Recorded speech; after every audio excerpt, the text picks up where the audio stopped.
Well, it's still not clear how many people are inside the cafe, but reports are about 15 people, we believe. Earlier this morning, shortly after the siege began, a number of people were seen holding a black flag with Arabic writing up against the windows of the cafe. There were 2 or 3 flags that looked like were held up. Now, they were not, as originally reported, the ISIL flag, but it was a black flag which translates roughly to "There is no God but Allah, and Muhammad is the messenger of God." So clearly a flag with an Islamic significance.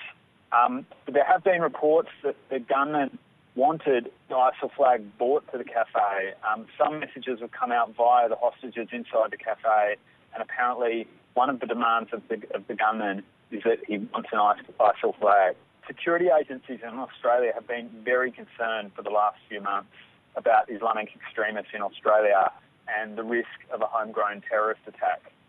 In September, the terror alert was raised to high for the first time ever, and that followed the biggest ever counter-terrorism raids in Australia, which apparently thwarted an attempt to conduct public beheadings in Sydney.